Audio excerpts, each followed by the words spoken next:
like a small boat on the ocean, sending big waves into motion, like how a single word can make a heart open.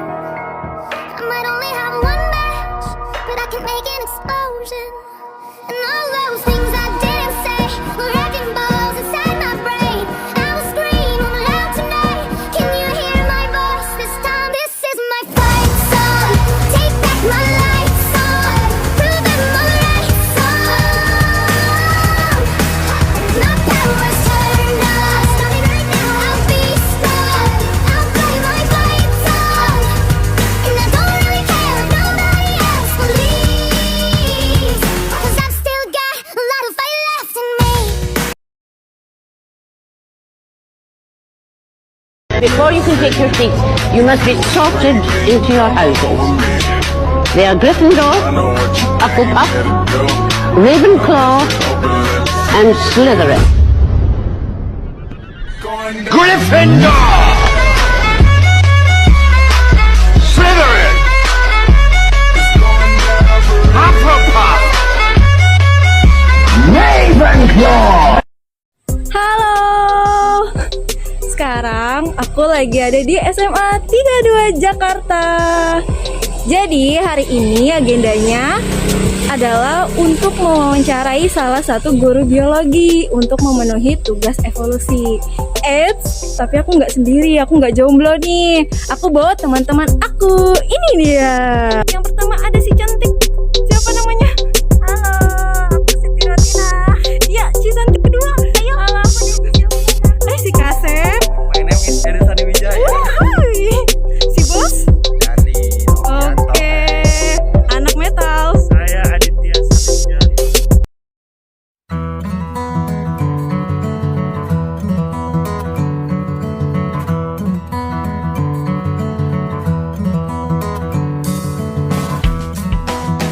Action.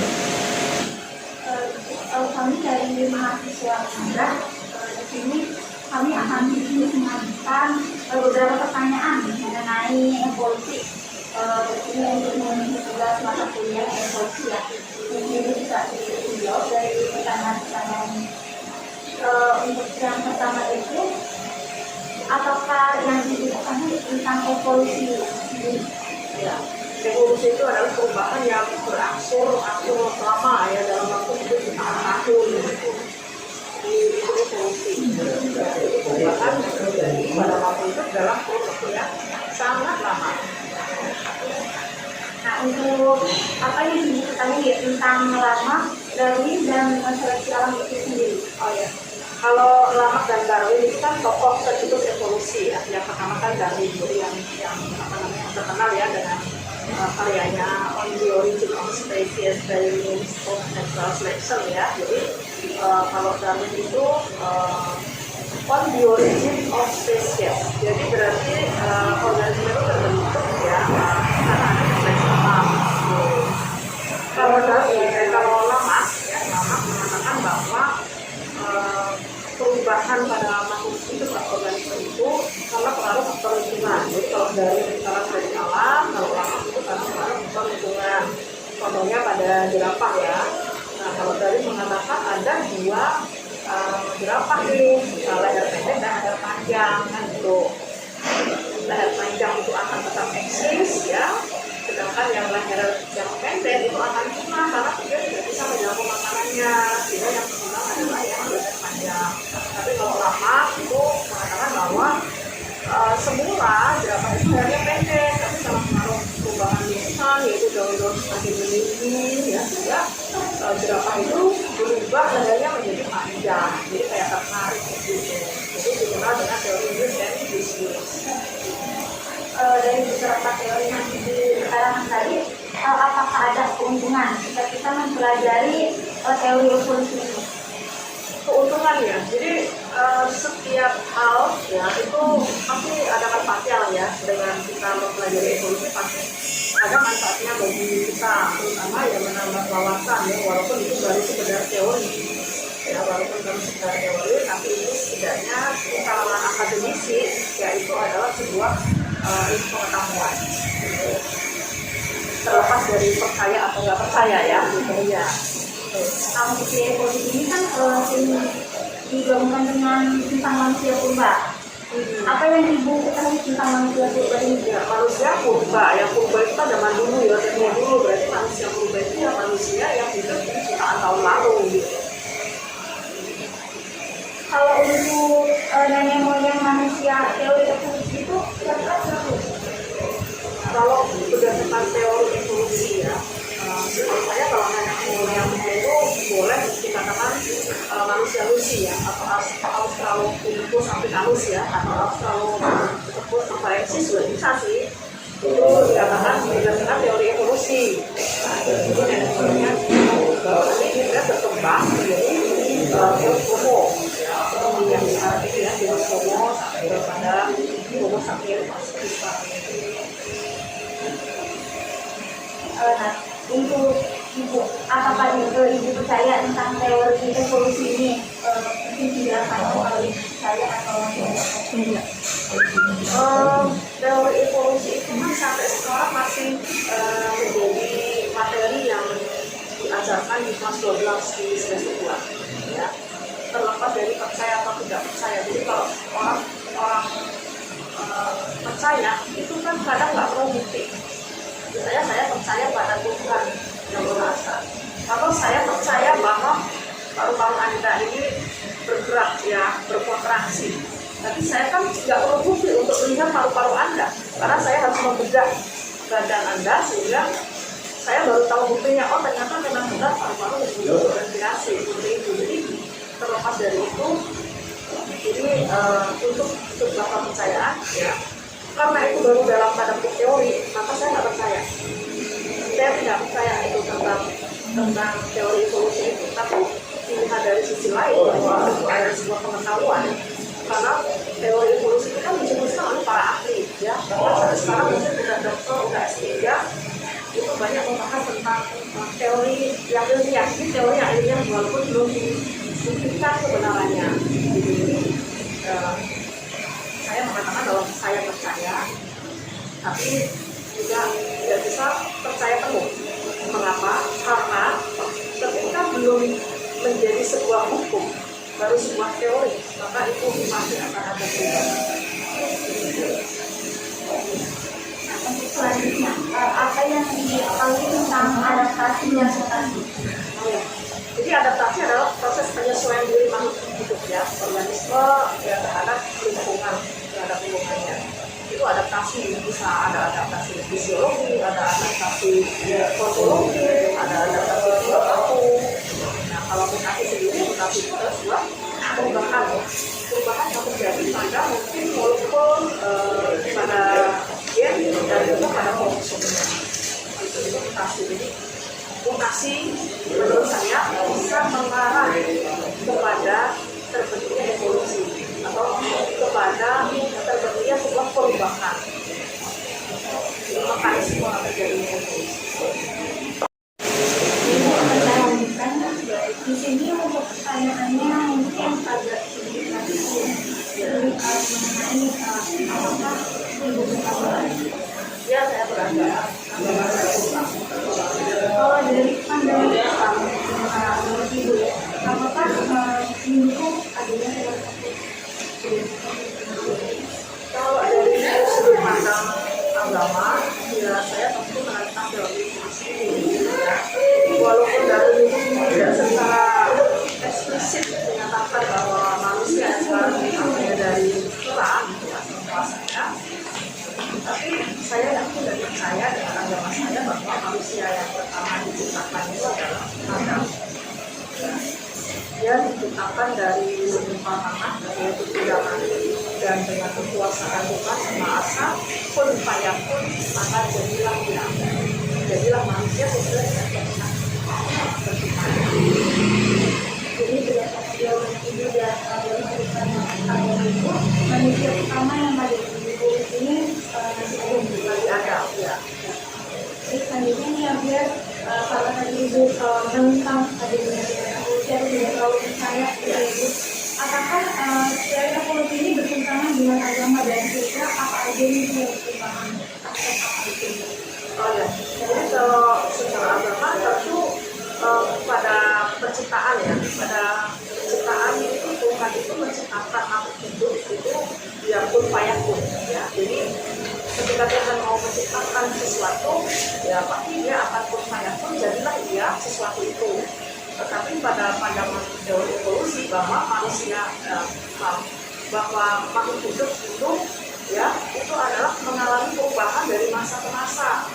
Yang dikatakan walaupun saya tadi menyebut tidak secara eksplisit dari menyebutkan manusia ini bahwa asalnya dari peraya, tapi secara implisit dia mengatakan seperti itu. Ya, secara implisit. Ini kan tentunya banyak perkembangan dia. Ya. Dan sebagai guru ini memandang teori evolusi. Pada zaman sekarang, apakah pelajaran evolusi atau mengenai teori evolusi ini sebaiknya tetap diajarkan atau perlu dilakukan ke siswa? Ya, sejauh ini menjadi kebijakan pemerintah, terutama di Kementerian Pendidikan Nasional, bahwa materi evolusi ini dipandang perlu sebagai pengetahuan, sebagai apa ya, ilmu, walaupun belum diyakini kebenarannya itu harus disampaikan para adik, maka akan kami sampaikan sebagai guru. Jadi guru di sini ya istilahnya menyesuaikan dengan apa yang sudah dibantu oleh pemerintah. Kalau itu tertuang dalam silabus ya, tertuang dalam silabus dan itu materi itu harus diajarkan ya kami akan ajarkan. Karena kami sebagai pendidik itu yang menjadi tugas kami. Jadi tetap bagaimana mencari silabus? Ya, jadi bagaimana mengikuti kebijakan dari pemerintah. Ya, jadi ketika pemerintah memandang perlu untuk materi evolusi tetap diajarkan di kelas 12, maka sebagai guru mengajar ya kita akan sampaikan itu karena evolusi itu sendiri kan sebenarnya kan teori-teori yang bersifat ilmiah yang akan sulit dibuktikan. Ya, akan sulit dibuktikan. Namun mereka ya sekarang ini para ahli yang cukup di bidang evolusi ya untuk memandang penting ini gitu. Mengapa ini harus diajarkan? Itu mungkin semata-mata untuk menambah wawasan dan pengetahuan di mana ketika di masa lalu itu memang sulit untuk dibuktikan. Saya akan melanjutkan pertanyaan terkait teori evolusi. Apa yang Ibu ketahui tentang georisme, freemason, illuminati, dan lainnya? Ya, kalau zionisme itu kalau saya nggak salah ya, Zion itu kan Bukit Zion ya. Bukit Zion itu adanya di Israel, di Yerusalem sana. Jadi sebuah paham sekuler lah, gitu. Ada di Israel. Kalau zionisme itu banyak sebuah apa ya, gerakan atau organisasi yang sifatnya itu diam-diam rahasia. Kalau Illuminati ya mungkin ada sama ya, sebuah gerakan untuk terutama untuk menghancurkan Islam. Kalau Dajjal itu apa ya, kayak orang yang akan muncul ya, akan muncul di akhir sebelum mungkin sebelum kiamat. Jadi katakan saya sih sebelum kiamat, sebelum akhir zaman itu akan muncul Dajjal dulu gitu, orang yang jahat gitu ya, perusak gitu. Mengenai teori evolusi, apakah Ibu mendukung, menolak, atau ragu-ragu?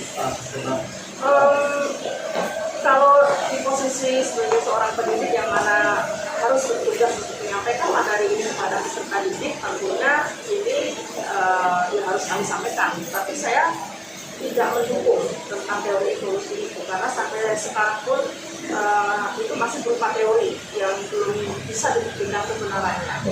Jadi saya tetap dijalankan, tapi tetap dijalankan karena ada instruksi ya, di mana kami sebagai pendidik itu kan hanya mengajarkan sesuai dengan apa yang ada dalam silabus, di mana silabus itu kan disusun ya oleh orang-orang yang punya kemampuan di bidangnya untuk membangun silabus itu. Seandainya nanti ya memang karena revolusi ini dianggap tidak lagi relevan dengan pembelajaran di SMA ya tidak usah disarankan. Pertanyaan selanjutnya, mengapa teori evolusi khususnya mengenai evolusi pada manusia masih dipelajari sampai sekarang? Ya, itu terkait dengan tadi kebijakan ya, terkait dengan kebijakan pemerintah yang mana evolusi, terutama evolusi manusia ya, biologi ya, patut dipelajari itu ya, itu karena memang ada bukti-bukti di mana ada fosil manusia ya pada masanya yang dikatakan sebagai manusia Lucy itu sebagai awal sejarah terbentuknya manusia Homo sapiens itu dikatakan itu berasal dari Australopithecus africanus atau Australopithecus afarensis gitu ya. Nah itu sih makanya perlu disampaikan, namun kan ini pasti terjadi pro kontra, jadi pertentangan di saat para siswa itu meyakini dengan agamanya bahwa apalagi yang beragama Islam ya itu meyakini bahwa manusia itu yang diciptakan pertama kali adalah Adam, dan dia itu terbuat dari tanah itu benda mati, jadi bukan karena perubahan yang berlangsung sangat lama sehingga dikatakan manusia itu berasal dari perang. Jika kita menjelaskan satu ilmu atau teori pada orang lain atau seperti tetapi bertentangan dengan agama yang kita anut, bagaimana caranya? Ya, kalau seperti teori evolusi tadi ya, evolusi hominidae itu kan sebenarnya bertentangan ya dengan agama, itu udah pasti. Nah, bagaimana caranya? Ya ini kan namanya teori. Teori itu bisa saja dipelajari, ya tidak harus diyakini kebenarannya. Tapi kalau yang harus diyakini kebenarannya seperti agama itu kan harus yakin. Tidak hanya ainul yakin yang bisa dilihat dengan mata, tapi harus hakul yakin. Jadi kalau misalnya kita percaya bahwa ada Tuhan, Allah itu seperti apa, Allah itu nggak perlu membuktikan Allah itu seperti apa, karena hati kita itu sudah hakul yakin, sudah sangat percaya. Nah seperti itu, jadi ketika ada pertentangan itu si guru harus menyampaikan bahwa ini teori. Nah ini adalah agama. Jadi kalau menganggap teori atau teori itu digabungkan dengan agama itu suka tidak nyambung. Ada pegangan agama dalam menjelaskan sebuah teori yang belum pasti kebenaran. Yang terakhir itu bagaimana cara Bapak atau Ibu menjelaskan teori evolusi, khususnya evolusi manusia pada ketika hidup. Iya, seperti yang tadi saya sudah jelaskan bahwa evolusi hominidae ya itu karena memang ada bukti-bukti fosil yang ditemukan ya, lalu para paleontolog juga dan para ahli itu kemudian membuat teori, kemudian menggambarkan, mendiagramkan dari mulai manusia. Lucy itu kan kera yang bisa berdiri kan gitu ya. Kera pertama yang bisa berdiri, kemudian dia digambarkan dia mulai bisa berjalan dengan dua kaki, dengan punggung yang masih membungkuk dan seterusnya sampai kepada Homo sapiens gitu ya. Itu kan gambaran, itu kan seperti rekonstruksi, ilustrasi saja. Jadi yang sebenarnya terjadi ya kita nggak tahu, karena memang itu terjadi jutaan tahun yang lalu, dan kita juga nggak tahu sebenarnya kapan bumi ini ada, kapan bumi ini bisa dihuni oleh manusia, hewan dan juga tumbuhan. Tetapi kita yakin bahwa ketika manusia ada di bumi, Tuhan telah menciptakan seluruh bumi dengan isinya itu untuk kepentingan hidup manusia.